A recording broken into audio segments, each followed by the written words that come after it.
রাসূলুল্লাহ সাল্লাল্লাহু আলাইহি সাল্লাম রজব মাস আসলে রমজান মাসের জন্য হায়াত ভিক্ষা চাইতেন। কি চাইতেন? হায়াত চাইতেন। আল্লাহুম্মা বারিক লানা ফি রজবা ওয়া শাবান ওয়া বাল্লিগনা রমাদান। আল্লাহর নবী এই দোয়া করতেন, আয় আল্লাহ, এই দুইটা মাস রজব শাবান, আর মাত্র দুইটা মাস, ওই দেখা যায় রমজান, ওই দেখা যায় কি রমজান, কাছে গেছি মাওলা, আর মাত্র দুইটা মাস। মাওলা, আমি দুনিয়ায় কোনো কারণে থাকতে চাই না, তো রমজানকে পাওয়ার আশায় আরো দুইটা মাস থাকতে চাই। সুবহানাল্লাহ। আল্লাহ আপনার কাছে আমি, নবীজির দোয়া এটা, কি পরিমাণ দোয়া করতেন যে একবার না, এমন না যে রজব মাসের চাঁদ দেখলেই বলছে একবার, এটা না, পুরা 2 মাস আল্লাহর নবী প্রতিদিন দিবা নিশি এই দোয়াটা পড়তেন, আল্লাহ এই রজব এবং শাবান এই 2 মাসে আমার হায়াতে আমাদের বরকত দেন, রমজান পর্যন্ত পৌঁছিয়ে দেন। বলেন আলহামদুলিল্লাহ, বলেন আলহামদুলিল্লাহ। অতএব এখন আমাদের এটা একটা করণীয়, এই দোয়াটা নিয়মিত পড়া, ঠিক আছে না ইনশাআল্লাহ? এই দোয়ার থেকে আমরা 2টা জিনিস বুঝছি। কয়টা জিনিস? 1 নাম্বার, ইবাদতের জন্য, রহমত মাগফিরাতের জন্য, আখিরাতের পুঁজির জন্য দুনিয়ায় কেউ আরো কিছুদিন হায়াত বেঁচে থাকার তৌফিক আল্লাহর কাছে চাইতে পারে। এই যে নবী চাইছেন বেঁচে থাকার জন্য আরো 2 মাস চাইছে না কেন? কিসের আশায়? রমজানের রহমত, রমজানের মাগফিরাত, এটার আশায়, ঠিক কি না বলেন? তাহলে বোঝা গেল ইবাদতের নিয়তে, আখিরাতের আশায়, আল্লাহর রহমত মাগফিরাত আরো পাওয়ার আশায় দুনিয়ায় বেঁচে থাকার জন্য দোয়া করা কি আছে? জায়েজ আছে। তাহলে এখন আমাদের উচিত, আমরা যদি বেঁচেই থাকতে চাই দুনিয়ায় জওয়ান বুড়ো, তো আল্লাহর বন্দেগীর জন্য, সেজদার জন্য, আরো কিছু নেকির জন্য হায়াত চাওয়া দরকার। কিন্তু দুর্ভাগ্য আমাদের, আমরা ওই জন্য হায়াত চাই না, বরং দুনিয়ার কিছু জরুরত এখনো আমাদের বাকি আছে, এটার জন্যই আমরা অহরহ বেঁচে থাকতে চাই।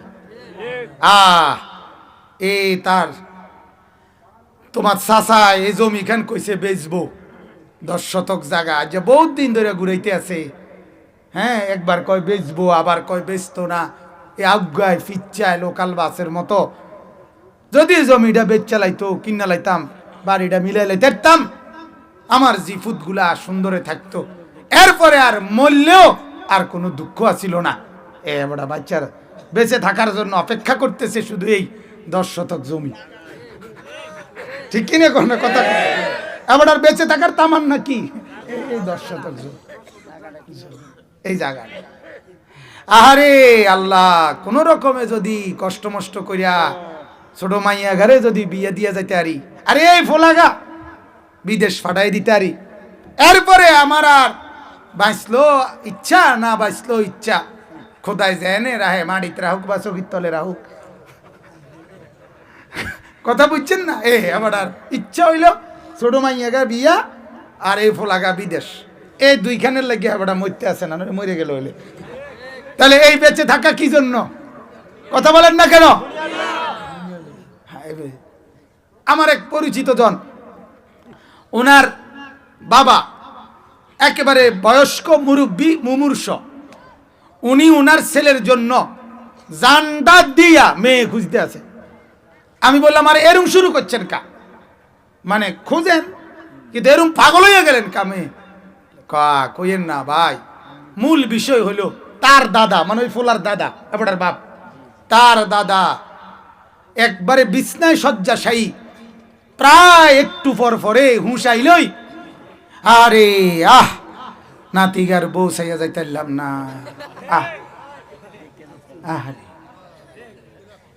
এই নাতিগার বউ সাউনের লাগিয়া এবড়া মরতে আসে না, নইলে এবড়া গত শনিবারে মরে গেল। এবড়া কষ্ট মষ্টে কোন রকমে খিচ্চা, মানে কোন রকমে খাটে দৌড়ে রেখেছে, কোন রকম নাতিগার কি চাইয়া যাইতো। হায় হায় হায় হায়, এটা কত হইল? অহরহ এগুলা আমাদের সমাজে, অহরহ। তার দাদিয়ে নাতির বউগা চাইয়া গেলে আর কোনো দুঃখ নাই। দাদায় নাতিনকে বিয়ে দিতে আর কোনো দুঃখ নাই। আমি বললাম আমার মনে হয় উনি এটা শুনছে ওই দাদায় যে কবরে গেলে মুনকার নাকির ফেরেশতা প্রথম প্রশ্ন করবে, কবরের প্রথম সুয়াল আমনের নাতির বোন নাম কি, আর দ্বিতীয় প্রশ্ন দেখতে শুনতে কেমন। এবার যদি এই দোনোটা নাম ঠিকানা লইয়া যাইতো না পারে, তাই তো ফেরেশতা জিঙ্গেলে কি বলবো কোন? নাহলে এই দুঃখের কথা, নাহলে আপনি বলেন বিচারে কয় এটি কথা হইল? এগুলো কি কোনো কারণ হইতে পারে? তাহলে আমরা বাড়ির কাম শেষ করা, জমি কিনা, ছেলের জন্য মেয়ের জন্য না বাজান, বরং আল্লাহ আরেকটা দিন যদি হায়াত পাই তো আপনার আরেকটা সেজদা দেব, আরেকটা গোলামি করব, আপনার বন্দেগী আরেকটু করব, এই আশায় আল্লাহর কাছে দুনিয়ার হায়াত চাওয়া যায়। নবীজি এটা বুঝাইছেন, ঠিক কিনা বলেন না? তাহলে বেঁচে থাকতে হইলে বেঁচে থাকার স্বপ্ন, বেঁচে থাকার আশা বন্দেগীর জন্য। কিসের জন্য? আবার বলেন কিসের জন্য? জিন্দিগি বন্দেগীর জন্য। জিন্দিগি কিসের জন্য? সে জীবন জীবন না যে জীবনে বন্দেগী নাই, ওই কপাল কপাল না যে কপালে সেজদা নাই, ওই চোখ চোখ না যে চোখ আল্লাহর ভয়ে কাঁদে না, ওই জিহ্বা জিহ্বা না যে জিহ্বা আল্লাহর জিকির করে না, ওই কান কান না যেই কান আল্লাহর ডাক শুনে না, আল্লাহর কোরআন শুনে না, ওই দিল দিল না যেই দিলে আল্লাহ এবং তার রসুলের মহব্বত জায়গা পায় না।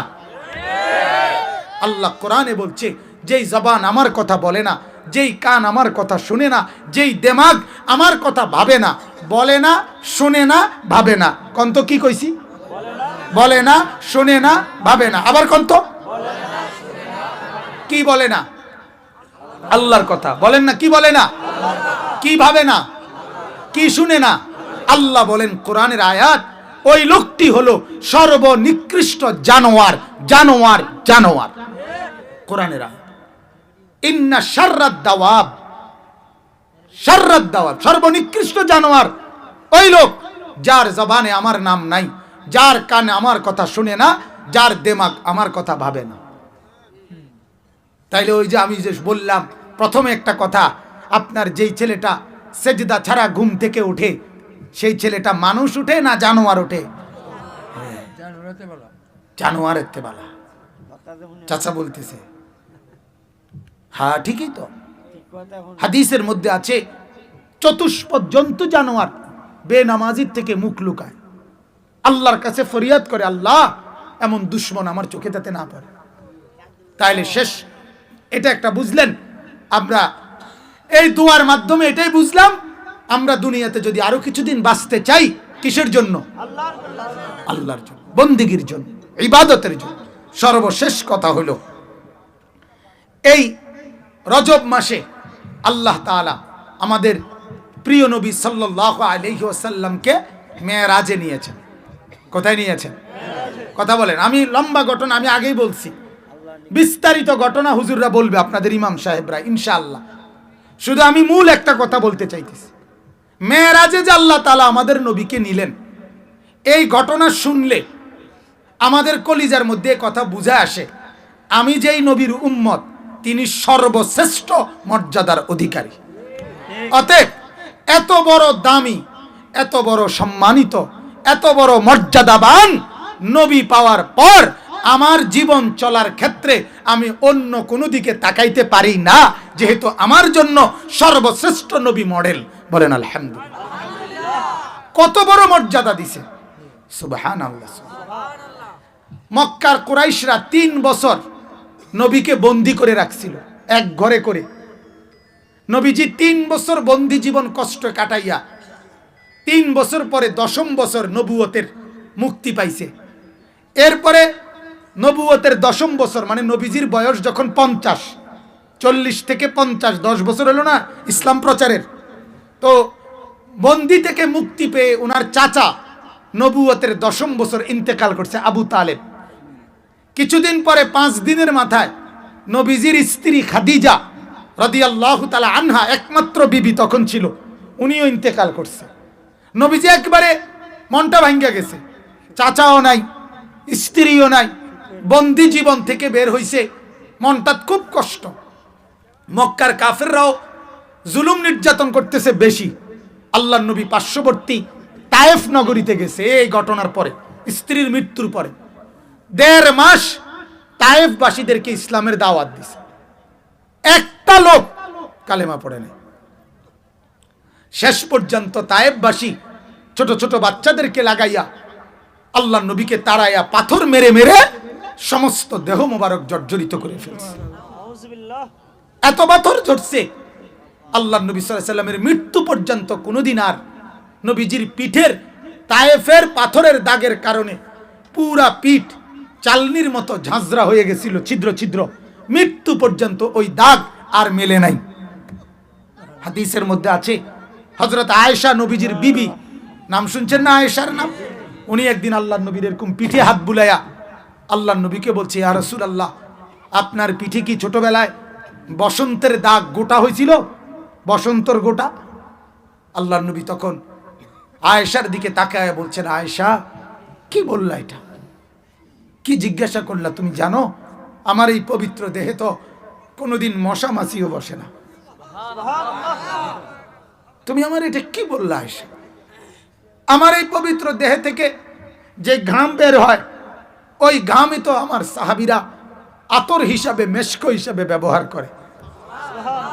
আয়েশা, আমি হাঁটলে ওই জায়গা পুরা মেশকের গ্রানে পুরা পুরি সুগ্রাণ হয়ে যায়।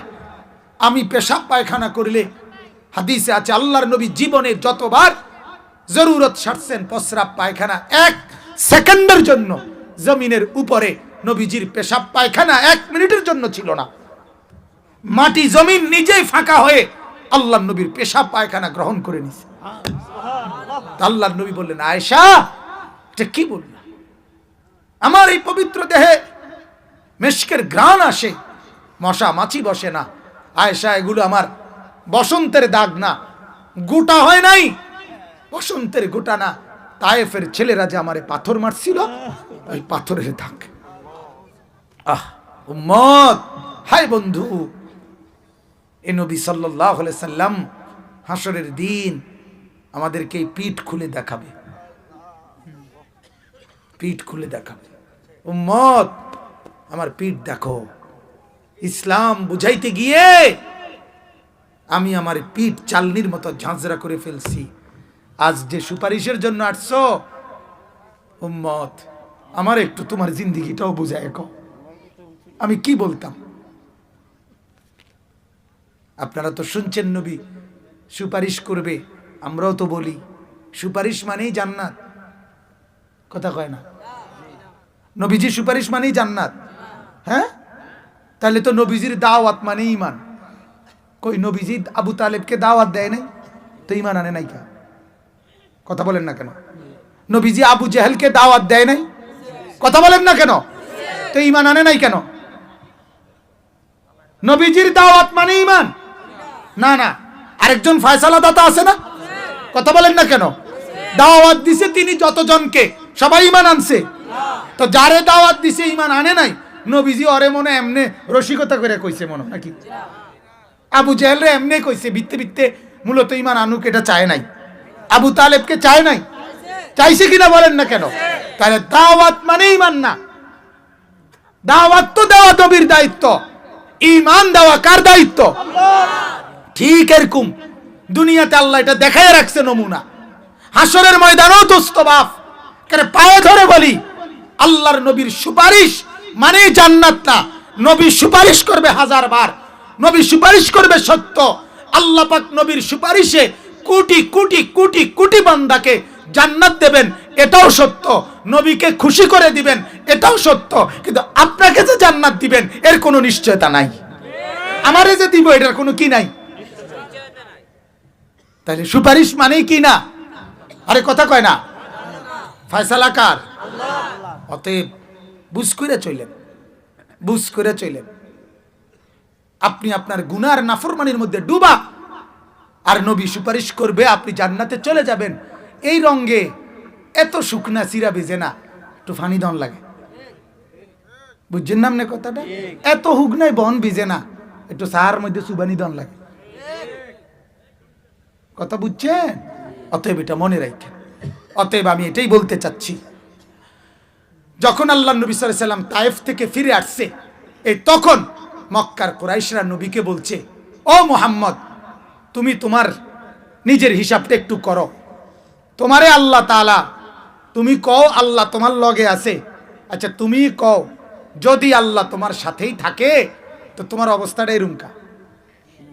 তোমারে মারতে মারতে শেষ পর্যন্ত ফুলাইনেও মারে, বাচ্চারাও পাথর মারে, তো তোমার ইজ্জত কোথায়? কথাটা বুঝছেন? এটা আমার শেষ কথা। তোমার দামটা কোথায়? তোমার সম্মানটা কি? তাইলে আমরাও তারাই দিলাম, তায়েববাসীও তারাই দিল, পাত্তর মাইরা বিদায় করে দিল ফুলাফাইনে পর্যন্ত, তাইলে তোমার ইজ্জত কোথায়? সম্মান কোথায়? কি আল্লাহ তোমার লগে আছে, তুমি কি তা কও? এই যখন সব মক্কার কাফেররা নবীজি তায়েফ থেকে আসার পরে এই মন্দ কথা বলতেছিল, তখন আমার আল্লাহ তার মহব্বতের দরিয়ায় জোশ চলে আসছে।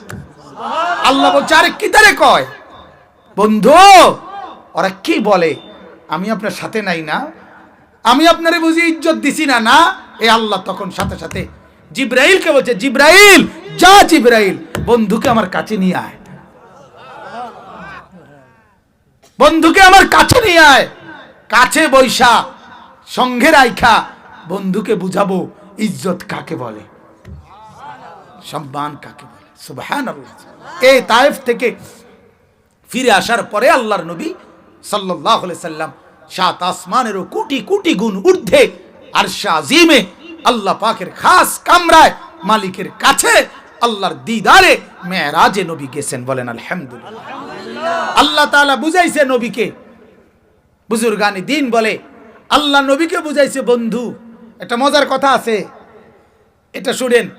নবীজি যখন জন্ম নিছে মা আমেনার কোলে প্রথম দিন কিংবা দ্বিতীয় দিন, তাফসীরের মধ্যে আছে নবীজিকে তখন আল্লাহ পাক ফেরেশতাদেরকে দিয়া ফেরেশতা করে বলছে, আল্লাহ আমার বন্ধুকে আমেনার কোল থেকে নিয়ে আসো, উঠে আনো। আনার পরে ফেরেশতা করে বলছে, আমার এই দোস্ত, এটা আমার বন্ধু, আমার গোটা কায়নাত সৃষ্টি জগৎ ঘুরায়া ঘুরায়া সবাইকে দেখাও বন্ধু আমি কেমন বানাইলাম। আল্লাহ যেন বলছে ফেরেশতাদেরকে, যা ফেরেশতারা দেখা, ফাতুফু বিহি মাশারিকাল আরদি ওয়া মাগারিবাহা, আসমান আর জমিন আমার সৃষ্টিকে দেখাও, ও আকাশ দেখো আল্লাহর বন্ধু কেমন হয়। ছোট বাচ্চাকে মানুষ, ও চাচা আইছে, জ্যাঠা আইছে, নানা আইছে, হে বাড়ির মুরব্বী আইছে, কোলের বাচ্চারা দেখায় না? আল্লাহ বলে বন্ধুকে কায়নাত দেখাও, পুরা সৃষ্টি জগৎকে দেখাও, তাদেরকে বলো তোমরা দেখো আমার মাওলার বন্ধু কেমন। এ আল্লাহ তাআলা মেরাজের দিন রাতে আল্লাহ তাআলা আরশে আজিমের উপরে, একেবারে উপরে যেখানে নবীকে নিছেন, এর উপরে শুধু আল্লাহ, এর উপরে শুধু কে? আল্লাহ। আর পুরা সৃষ্টি জগৎ নবীজির কদম মোবারকের নিচে, সব নিচে।